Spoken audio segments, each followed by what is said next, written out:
Hola a todos, vamos a concluir este tema que es el de sensación. Estamos a punto de terminar para principiar lo que es la percepción. Bien, entonces en pocas palabras nos quedamos en las características y definiciones básicas que hacen a un sentido, tanto de su configuración anatómica como de los varios estados en los que se detiene el proceso para llegar a lo que es el encéfalo y ser procesado todo este estímulo que está fuera del cuerpo. Entonces, habíamos dimensionado en las clases anteriores lo que era la, todo el proceso exterior a transformarlo en impulso del sistema nervioso. Hoy vamos a terminar con una de las preguntas que es muy típica de todos cuando estamos estudiando este tema de la sensación en relación a lo que representa que nosotros tengamos diferentes experiencias todo el tiempo. Muy bien, una de las cosas que vamos a puntualizar en esta clase es que hay que dejar esta imagen moderna o de la o anterior pues a considerar que los estímulos son los mismos independientemente del sujeto del que estemos hablando. O sea, esta idea que le llevábamos realismo ingenuo o realismo nada más. Hay que mostrar un rechazo a lo que es el realismo como tal.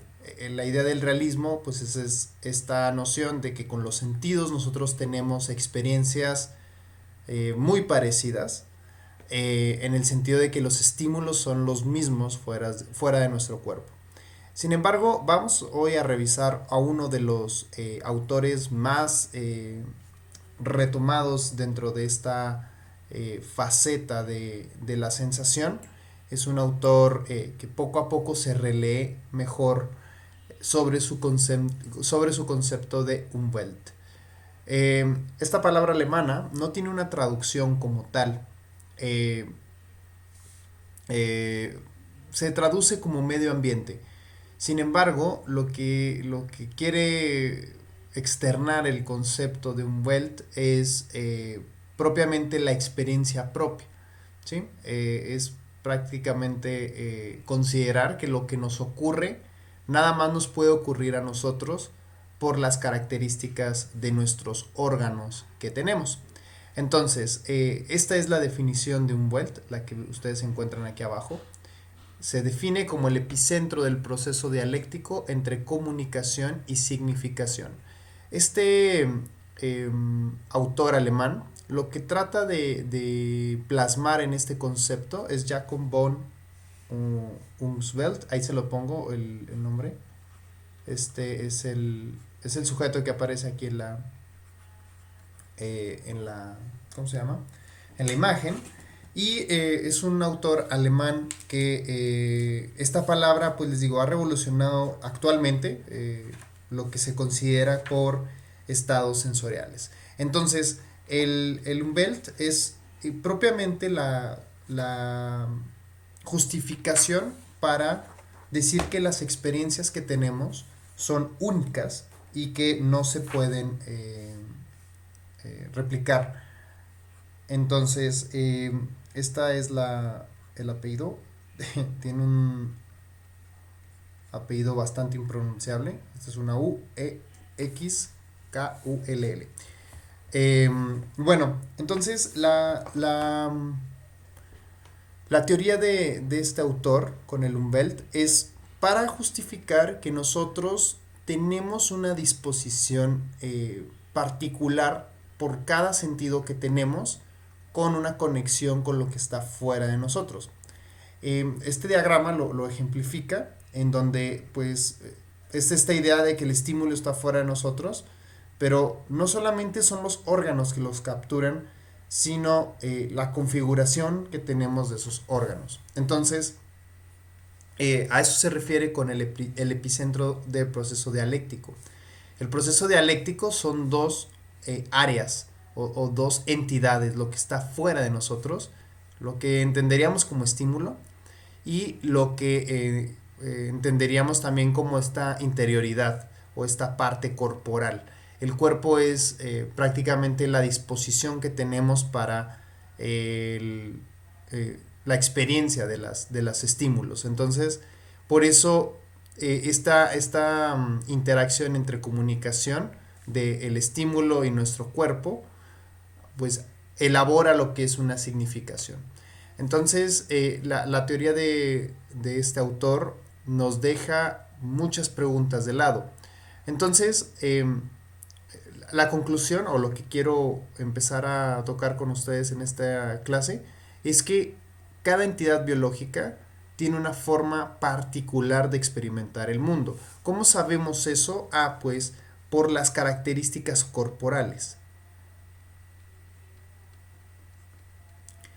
Y obviamente en el cuerpo nosotros encontramos pues esas diferencias de los sentidos. Esas diferencias las podemos incluso elaborar entre nosotros. A esto le llaman una teoría centrada en el yo. Lo que quiere decir es que no solamente es el cuerpo lo que vamos a encontrar como diferencias, sino también la propia significación de los estímulos a través de la memoria y otros, la emoción, la motivación y otros procesos psicológicos, hace que los estímulos se vuelvan especiales. Entonces, todo esto del Umwelt es para nosotros denotar que cada ser vivo tiene una diferenciación en cuanto a los estímulos, es decir, nadie puede percibir los estímulos de una manera específica. Entonces, a esto le llama tonos funcionales. Bueno, eso es lo que le llaman una teoría self-centered world, que es una teoría centrada en el yo, que prácticamente aquí lo que está resaltando esta teoría es la configuración corporal, pues va a generar una forma de experiencia, ¿no? Bien, entonces a esto le llama tonos funcionales. Los tonos funcionales, para este autor, no quiero decir su apellido, se nota, los tonos funcionales, dice, es el llamado, cuando le pongo llamado es, bueno, es entre comillas, porque es como si los objetos, según la configuración del estímulo, nos llamaran a interactuar con ellos, ¿sí? O actuar con ellos. Por ejemplo, nosotros a veces vemos texturas que nosotros no es que nos pida que las toque, sino que queremos tocarlas porque a lo mejor son muy lisas o muy rugosas o dependiendo de eso, ¿no? Pero los tonos funcionales es lo que es la característica que tiene el estímulo en cuanto a la calidad, la cantidad, la dirección y el tiempo que ya estudiamos previamente. Los tonos funcionales es lo que nos pide el estímulo hacer con, o bueno, los objetos, actuar sobre ellos. ¿Sí? Es un concepto bastante complicado, yo lo sé, pero el Umwelt es prácticamente, lo podemos resumir en la idea de que cada organismo vivo está configurado su cuerpo está configurado de sentidos con ciertas disposiciones a que pueda manipular o capturar ciertos estímulos o hacer algo con el estímulo.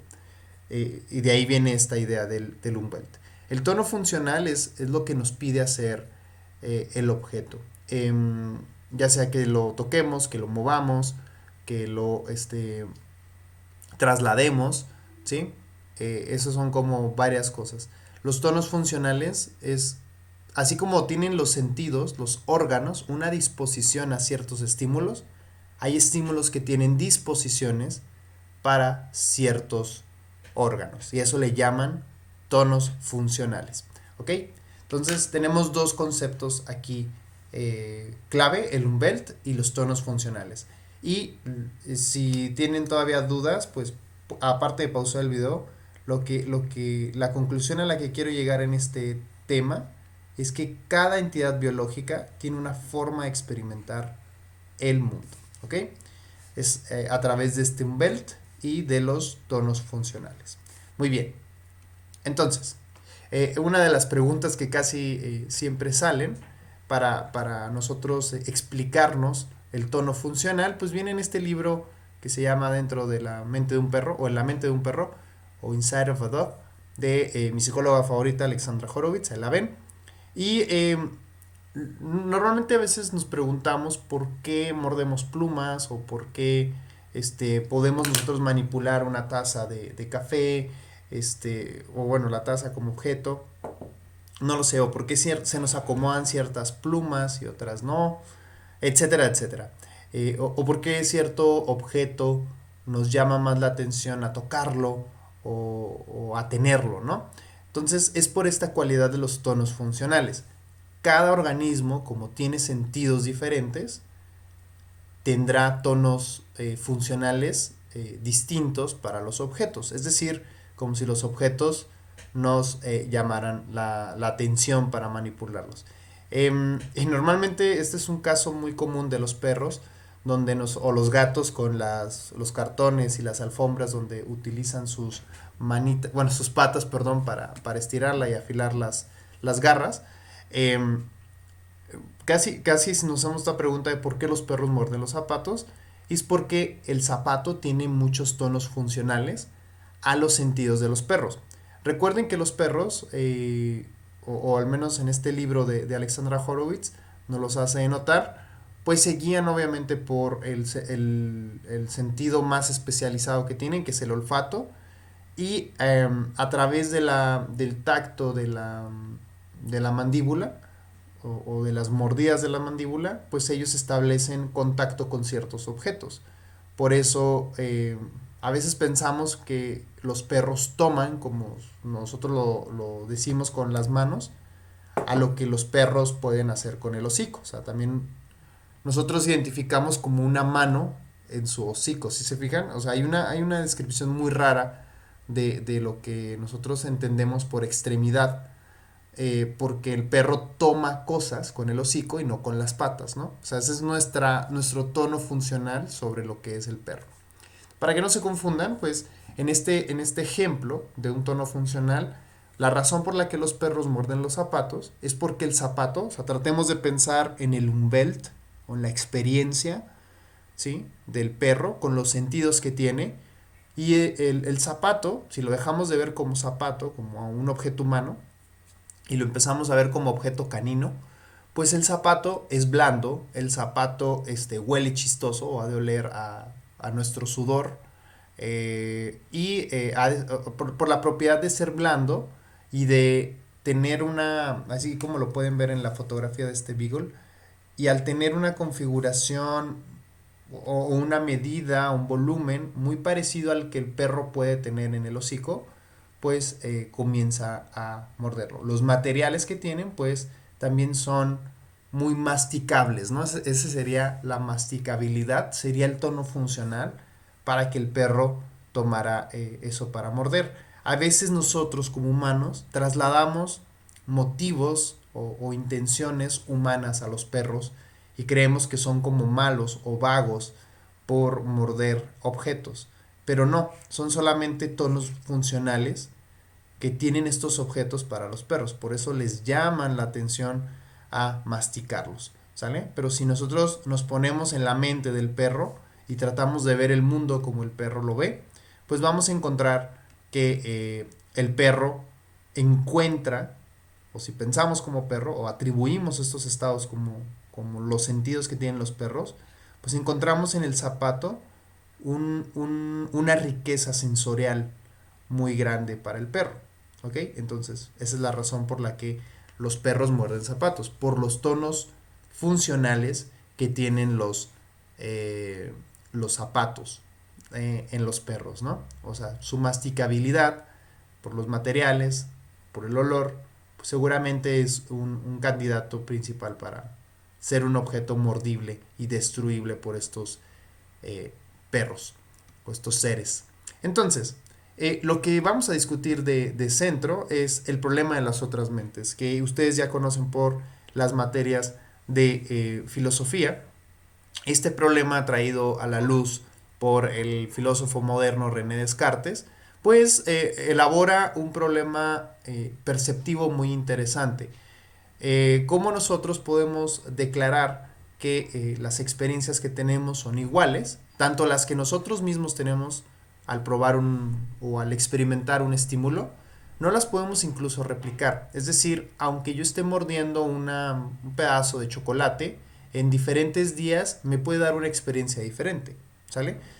Ahora imaginen esto trasladado a otras mentes. Si ni siquiera mis propias experiencias puedo situarlas como únicas, ahora imagínense pensarlas en experiencias ajenas. Eh, es imposible replicarlas. Entonces, ¿qué factores hay? Esto Descartes lo trataba de justificar con la característica de la duda cartesiana, ¿no? Esta idea de aplicarle la duda a todo y ni siquiera las experiencias pudieran resistir la duda, ¿no? A esto yo le llamo el problema de las galletas. El problema de las galletas se los voy a dejar en una actividad en la plataforma, pero el problema de las galletas es pensar de esta queja que siempre hacemos de que las cosas, sobre todo las chucherías o la comida chatarra, eh, no nos sabe igual porque eh, pensamos que las hacen diferentes. Pero la pregunta aquí es, ¿por qué las personas más grandes hacen la pregunta de que ya no hacen las galletas como antes, como cuando éramos niños? ¿Por qué ya no nos sabe igual? ¿Por qué ya la experiencia no es la misma? Ese yo le llamo el problema de las galletas, que es un problema también de las otras mentes.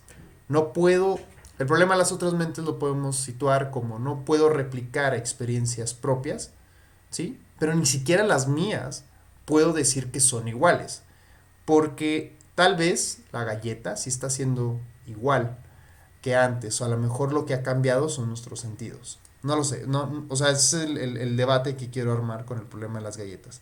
Ya lo verán en una actividad de la plataforma. Entonces, si ni siquiera las experiencias propias las podemos replicar, ahora pues mucho menos las experiencias ajenas. Entonces, ¿cómo resolvemos el problema de las otras mentes? No nos podemos quedar de brazos cruzados con este acertijo filosófico. No es que los filósofos nada más hagan esto como eh, pues un ejercicio, un acertijo, ¿no? Hay que resolverlo. Y bueno, vamos a ver que en los sentidos tenemos dos tipos de diferencias, ¿sí? O para hablar de las experiencias sensoriales o las diferencias fenomenológicas, eh, aquí vamos a explicar por qué hay dos, eh, perdón, por qué tenemos diferencias en las experiencias que tenemos o que experimentamos todos los días, ya sea nosotros mismos o entre otras personas. Bueno, primero vamos a ver las diferencias estructurales. Hay dos tipos de diferencias, las estructurales y las cognitivas. Las diferencias estructurales son aquellas que presentan los sentidos. O sea, me refiero a las disposiciones anatómicas y fisiológicas. Es decir, vamos a encontrar diferencias en los sentidos, ya sea dentro de una misma especie o entre especies. Vamos con las intraespecíficas. Las intraespecíficas son las diferencias que tienen en los sentidos, en estas disposiciones anatómicas y fisiológicas que ya estudiamos previamente, entre individuos de la misma especie. El ejemplo que les pongo es la lengua que aquí ustedes pueden ver, este órgano que tiene su célula receptora como la papila gustativa y tenemos varios tipos de papila gustativa distribuidos en la lengua. Este es el promedio de distribución, porque si a lo mejor mapeamos dos lenguas, o sea, ponemos mi lengua y ponemos la lengua de alguien más, no vamos a encontrar la misma cantidad de papilas gustativas para el sabor amargo, ni a veces la zona. Esto, lo que vemos aquí en esta imagen, es una especie como de promedio. La mayoría de los humanos los tenemos en esta disposición. Pero puede haber alguna variación entre sexo. Puede haber que las mujeres o los hombres tengan, perdón, las machos y las hembras, no las mujeres y los hombres, los machos y las hembras tengan una diferencia fisiológica, tengan a lo mejor mayor reactividad a cierto sabor o menos reactividad a cierto sabor, o que tengan menor cantidad de papilas gustativas que una hembra o un macho, ¿sale? Esto llega a pasar bastante con los conos y los bastones, es como que el sentido más, el de la visión, es el sentido como más llamativo de esta diferencia, donde hay más conos y bastones en las hembras. Entonces, dentro de una misma especie podemos encontrar ciertas diferencias anatómicas y fisiológicas entre individuos. Incluso pueden ser del mismo sexo y puede haber algunas diferencias. Bien, también están las diferencias estructurales interespecíficas. En las interespecíficas son diferencias sensoriales entre individuos de diferentes especies. Aquí nosotros podemos ver el bulbo olfatorio de un perro y acá podemos ver el bulbo olfatorio de un humano. Lo que quiere ejemplificar o lo que quiero decir con esta fotografía es que el bulbo olfatorio en un cerebro de un perro es muy muy grande, es un bulto muy grande, y en el de los humanos es solamente un pedacito, ¿no? Si tratábamos de imaginarnos el tamaño del bulbo olfatorio, sería del tamaño de la rueda que acabo de dibujar en el cerebro humano. Entonces, es la razón por la que los perros pueden procesar o tienen más redes neuronales para procesar los estímulos provenientes del olfato, y el rango también que pueden ellos experimentar pues es mayor. El olfato de un perro es un sentido más especializado que el de los humanos. Ellos pueden oler a una distancia de 1 kilómetro si no hay barreras entre el estímulo, y nosotros tenemos una diferencia de 30 centímetros. O sea, imagínense la disposición de diferencias, ¿no? Imagínense el poder que tiene un perro con el olfato, aunque nuestra visión pues es más especializada que la de los perros, ¿no? Los perros ven muy mal, y no es que necesiten anteojos o algo así, ¿sale? Entonces estas diferencias las podemos también comparar entre especies para denotar algunas diferencias entre las experiencias que tienen unos con otros. Es lo que les decía acá con los zapatos.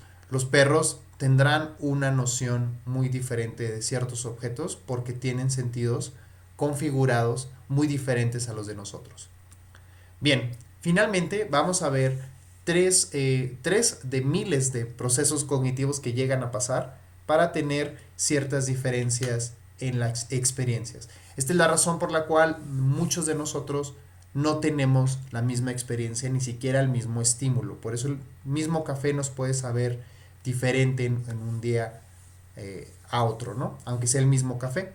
Bien, entonces tenemos tres tipos. Tenemos los conocimientos.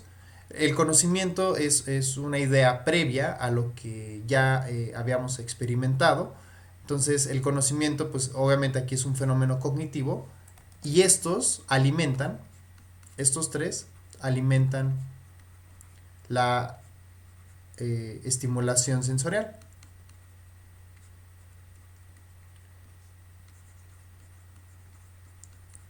Cuando estamos experimentando algo, a lo mejor comiendo algo o viendo algo, a lo mejor el conocimiento, las ideas previas que tenemos, pueden distorsionar lo que estamos sintiendo y hacerlo diferente cada vez, porque lo que puede cambiar de un día a otro es que tenemos conocimientos diferentes, ¿sí?